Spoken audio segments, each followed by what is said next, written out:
নিরাপদ সড়ক আন্দোলন, কোঠা আন্দোলন, পরবর্তীতে 5ই জুলাই যে বৈষম্য বিরোধী আন্দোলন হয়েছিল, সেই আন্দোলনে সবচাইতে বেশি সামনে সারিতে থেকে এই ফ্যাসিস্ট সরকারের পতনের সামনে ঢাল হিসেবে দাঁড়িয়েছিল বেসরকারি বিশ্ববিদ্যালয়।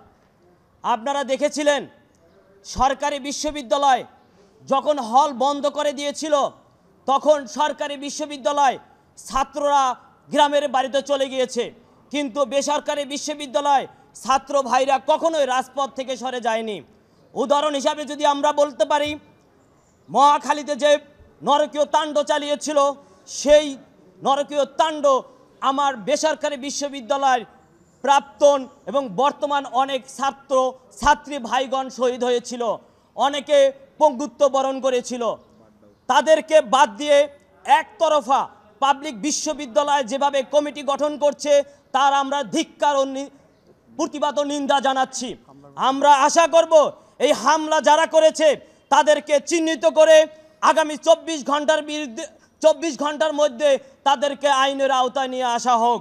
যদি তাদেরকে 24 ঘন্টার মধ্যে আইনের আওতায় নিয়ে না আসা হয়, তাহলে আমরা বেসরকারি বিশ্ববিদ্যালয়ের সাবেক আইনজীবী যারা আছে এই জায়গায় বিভিন্ন বিশ্ববিদ্যালয়, তারা সুপ্রিম কোর্ট সহকারে এবং সারা বাংলাদেশে বেসরকারি বিশ্ববিদ্যালয় যে প্রাক্তন বর্তমান ছাত্রছাত্রী রয়েছে, তাদেরকে নিয়ে দুর্বার আন্দোলন গড়ে তুলব। বিশ্ববিদ্যালয়ের প্রাক্তন ছাত্র ঐক্য মনে করেন ফ্যাসিস্ট হাসিনার বিরুদ্ধে গণ অভ্যুত্থানের এই কৃতিত্ব সকলের কোন সংগঠন বা কোনো একক ব্যক্তির নয়।